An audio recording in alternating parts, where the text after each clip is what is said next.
Corey, I'm going to start here because I know you've got these wide receivers tiered off. You've got your elites, you've got your second tier guys, you've got all the way down. And we talked about Christian McCaffrey's calf injury and how that affected a couple of the high stakes drafts that you were looking at last night. McCaffrey dropping down from 1-1 to like 1-5-ish or thereabouts in average draft position, people jumping on receivers earlier then. So it's entirely possible that McCaffrey injury does scare people off. He's still a first-round choice, absolutely. But I'm curious, not just because of the McCaffrey issue, but just in general, how many wide receivers have to come off the board this year before you've got to look somewhere else in the first round? Well, I would think that people would say it's a top 2 when it comes to elite wide receivers going into the year. I would actually say it's a top 3. And let's just start off by saying Tyreek Hill was just voted by a group of his peers to be the number 1 player in the NFL. And Tyreek Hill is the number 1 wide receiver in fantasy football. We know how electric Hill is. 1799, 1,800 yards last year, 15 yards a catch to go along with 13 touchdowns passing. He also gave you, no touchdowns rushing this year. He's in an offense that is essentially built for him. Quarterback is set. The offensive coordinator is set. The play calling is set. Everything is the same. It's no reason why Tyreek Hill can't be dominant again this season. The same thing goes for Dallas Cowboy wide receiver CeeDee Lamb.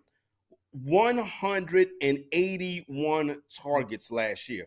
135 receptions, 1,750 yardage, 13 yards a catch, not an elite number like Tyreek Hill, but still 29 catches of 20-plus yards, 12 touchdowns last season, also had 2 rushing touchdowns.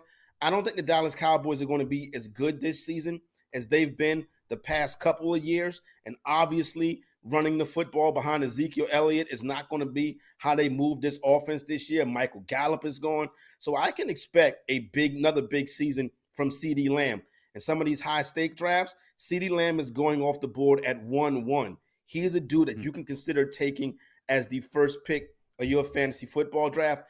And then there's Amon-Ra St. Brown. This is a player I'm really high on coming into this season right here. St. Brown is getting ready to blow up. 164 targets last year, 12 yards a catch, 1,500 yards receiving, 10 touchdowns all through the air, 119 catches, right? And same thing. Chris, here's the deal. Everything is the same. With Lamb, everything is the same. With Hill, everything is the same. That's also the case with St. Brown. They bring Ben Johnson back as the OC, quarterback Jared Goff. Now, you're going to get some more targets and look for Jameson Williams because he's coming on. And obviously, you got a dynamic talent like Jahmyr Gibbs in the backfield and Sam Laporta. But this offense has shown already it's a 35 to 40-point type of game type offense. They've shown that they can sustain all of these fantasy assets. Amon-Ra St. Brown is a player. If I'm on the clock tonight, if I'm on the clock this weekend and I'm worried about Christian McCaffrey, I would take St. Brown over McCaffrey. Chris, those are the 3 elite wide receivers in fantasy football going into the year. So let me ask you this then, Corey. If we're talking about those 3 being head and shoulders above everybody else, and let's say we're in a draft room where those 3 come off the board first, Lamb, Hill, St. Brown, and then Christian McCaffrey comes off, right? So let's say we've got 4 picks out of the way. We're sitting middle of the first round. Do we necessarily need to jump on receiver there in that spot? Middle to late first round, we've seen the elite of the elite wide receivers come off the board, and maybe a McCaffrey as well. Do we need to immediately jump on that next receiver, that Jamar Chase, that Justin Jefferson, maybe A.J. Brown? Push them kind of towards the back from 7 to 12 and maybe to 2-1 is where then I would start to, in that middle row right now, this is right now with McCaffrey's injury, that middle is going to start looking like McCaffrey, Breece Hall, Bijan Robinson. And then I would guess after that, you see Jamar Chase and then Garrett Wilson and Puka Nacua. Nakua has no really seen no people shy away from him because of his injuries yet. People will say, oh, well, Cooper Kupp's going to be back this year. Nakua is the top dog, and Cooper Kupp will be hurt again. Fantastic talent, but very difficult for Kupp to stay healthy. I think Nakua is the main target there now. But Garrett Wilson is a player on the back end of that first round that you got to pay close attention to, because he was able to do it last year with the Zach Wilsons of the world at quarterback. Now you bring him this year and you get him back with, you get him with Aaron Rodgers, and now you're going to start to see Garrett Wilson's numbers go up, and he's going to be in that elite range. 168 targets last year, only 95 receptions. Those targets should remain about the same, and those catches will get up over 100. The yards per catch at 11, that's because of poor quarterback play. At his height, he can give you 16, 17 yards to catch. A lot of these Ohio State wide receivers come into the NFL already ready to go. Polished playmakers that can get it done from day one. And Wilson was getting it done with really trash at quarterback, and now he gets Aaron Rodgers. Next year at this time, we're going to be talking about Wilson as an elite fantasy wide receiver. And then when you go into the second round, that's when, Chris, I would look at guys like A.J. Brown and Marvin Harrison Jr. With A.J. Brown, it's a new offensive coordinator. That's the only reason why I'm shaky on him, but he's an elite playmaker as well. How much are you docking Justin Jefferson this year for the unknown at quarterback? Yeah, that's a little bit of an issue for me, to be honest with you. He's still in that middle of the first round range. That's 6'7". I'm not taking Jefferson over. I'm taking Wilson and Nakua over Jefferson. Him and A.J. Brown are probably about the same to me right now.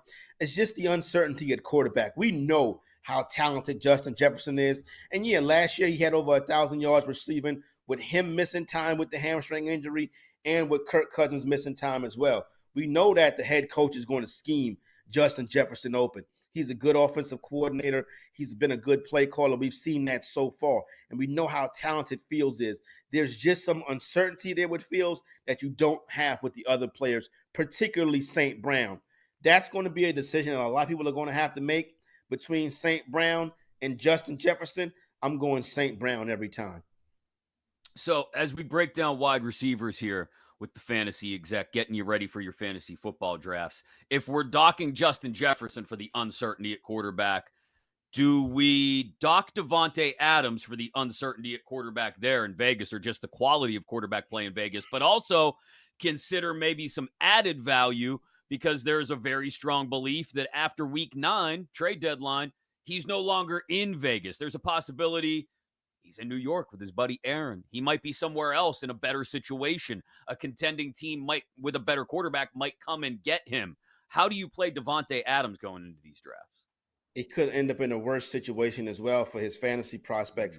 I'll be honest with you, Devonte Adams is extremely talented, but he's a player that I'm skipping past a lot this year, mainly because of the uncertainties in the quarterback room. He's getting a little bit older now, getting banged up. His health tends to be an issue. I'll be honest with you, watching him on the Netflix documentary Receiver has not really shined a good light on him, but I'm not holding that against him when it comes to winning money in fantasy. You know what I'm saying? He's still elite talent-wise. I don't know if this is an elite situation. So when around that area where you're seeing Adams go, I'm more likely to go with Drake London and Chris Olave.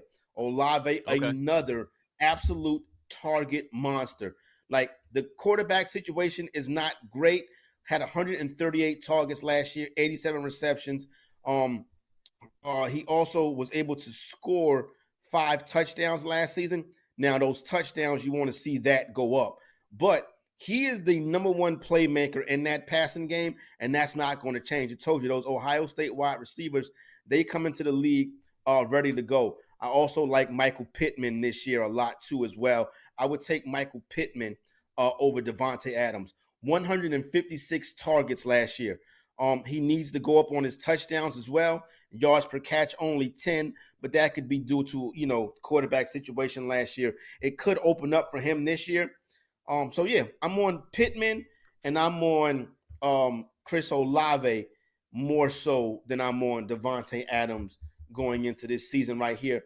With Adams, I like Drake London more than Adams too. With Adams, he's kind of in that range with Nico Collins. Okay. You mentioned Adams' age too, starting to get up there. What about a young guy, exact opposite end of the spectrum? We talked about him a little bit yesterday. I'm sure we'll talk about him again later when we talk Offensive Rookie of the Year. We talked about his quarterback not playing at all in the preseason, though. Marvin Harrison Jr. I love him for Offensive Rookie of the Year. The number is middling on whether I would go in on that right now. But as far as fantasy value goes, like if I'm thinking I want to snag an elite running back in the first round, right? Like I still believe in McCaffrey, obviously, as the top running back off the board, calf issues aside, or maybe I end up landing the ones you mentioned earlier, Breece Hall or Bijan Robinson. I come back around, maybe I'm in the middle of my draft, right? I come back around middle second round. If I can start a draft with McCaffrey and Marv, or even if it's just Bijan or Breece and Marv, is that a solid 1-2 to start? Yeah, I would say that I would do that. I wouldn't mind either one of those three elite running backs that's going in the first round coming back in that second round. And if you're looking at Devonte Adams and you're looking at Chris Olave and you're looking at Marvin Harrison Jr., I'm taking Marvin Harrison Jr. I think that's the play. I think this is a 150 target guy that'll probably end up with over 100 catches. Just talked about Ohio State wide receivers coming to the league ready to play. And people say, oh, well, he didn't do his drills. He didn't perform at the combine. He didn't perform at his pro day. His excuse was, those are not NFL football training regimens. I'm preparing for my rookie season of playing football. And obviously the lineage that he comes from, Hall of Fame pops, it plays a big role in his development. And he's going to come into a situation already well coached, already a professional athlete. So he knows exactly what to do. I think we're going to see a rookie wide receiver possibly lead the NFL in receiving yards. That's how much I think. That's how good I think Marvin Harrison Jr. can be in his rookie season.